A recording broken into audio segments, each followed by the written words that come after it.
So quick ankle mobility assessment that you can do at home. This isn't perfect, but it is very simple and can give you a general idea of where you're at with your ankle mobility. So half kneeling position, ankle underneath that knee. My toe is gonna be up against a wall and I'm just gonna drive that knee over the toe, see if I can touch. Boom, easy. I'm gonna move it back to a couple inches. Touch, easy. I'm gonna move it back to 4 inches. Again, when I say 4 inches, that means my big toe is on that 4-inch line. So you could have a tape or you could have a actual tape measure by the side of your foot. So I'm at 4 inches now. I can touch, and of course, that heel has to stay down. So I don't want you to touch and have that heel come up. I need you to be able to keep that heel down and touch. Okay, I can do that. I'm gonna move it back to 5 inches. And this is our goal. This is the ultimate goal, is to be able to touch from 5 inches. And I can do it. I feel like the heel is almost lifting up, but I did get it. I'm gonna go ahead and count that. So I got it from 5 inches, and that is the benchmark that I want you guys to be able to touch from. So if you could touch from 4 inches, our ankle mobility is not too bad. If we could touch from 5 inches, it's where we need it to be. But if you could not touch it from 5 inches, we're still gonna wanna work on our ankle mobility.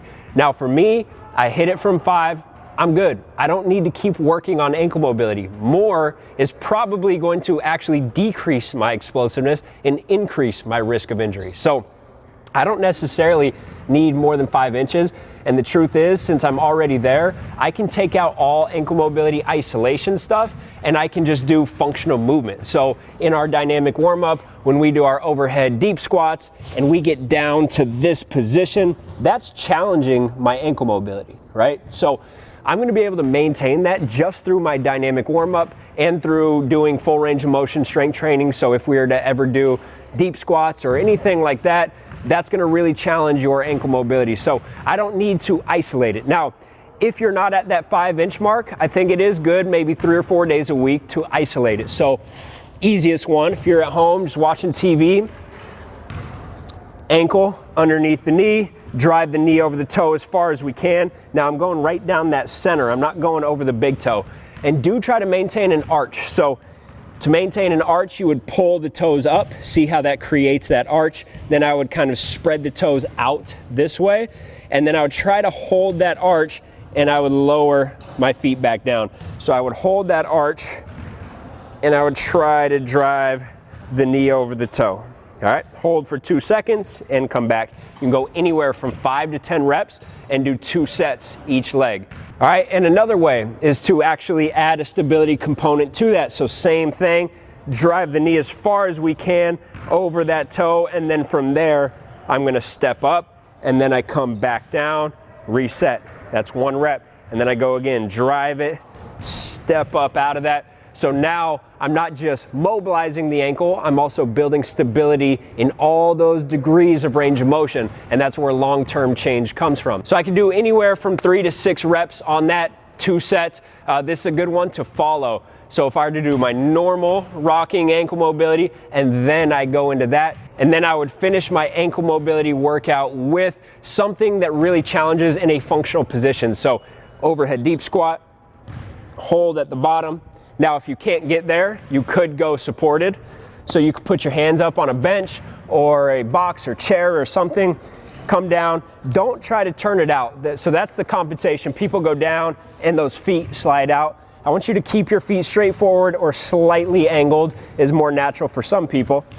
And you would just come into this deep squat position. And then from there, I can kind of start to push forward with my knee over my toe. Now, if you get good at that, we can start to move our feet back. The whole goal is always keep that heel down on the ground.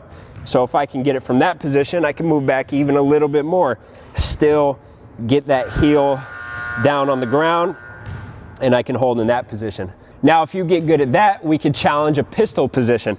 So I'm gonna get my foot straight, I'm gonna support myself there, and then I'm just gonna kick this leg straight out, all right? This is really challenging the ankle mobility on this right side, and I can hold for time, let's say 10 to 20 seconds, and then I would switch over to the other side. The better we get at it, the further we can move back this way and get to that position. Eventually you might get to the point where you could actually do these unsupported, and at that point you're going to have like world-class ankle mobility. So again, simple ankle mobility workout would be these.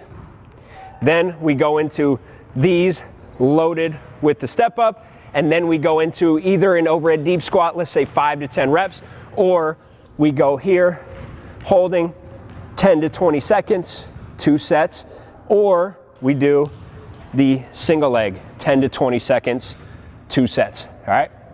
Again, more ankle mobility is not always better. So if we're at 5, you won. Let's move on to other things. So in the case that we were doing the ankle mobility and we found out you couldn't touch from 5, but when you were here, you felt more of a pinch in the front, then it's actually different. This workout that I just showed you probably isn't gonna help you much. You probably need more banded mobilization. So like putting a band right around the front of the ankle and then doing that kind of stuff, or getting in with like a manual therapist or massage therapist that can help you out because your restriction is different. Now, most of you, if you couldn't touch, it's because you feel that stretch back in the Achilles or like that lower calf area. It's more of a stretch in the back of the joint. Then this whole workout that I showed you is going to be very good for you because it's more of a soft tissue mobilization. Now, it is very good if you could foam roll this area before. So if we can get in there and either massage that calf and lower leg around the Achilles, or we can get on a foam roller and roll that out before we get into this mobility workout, it's going to be even more beneficial for you.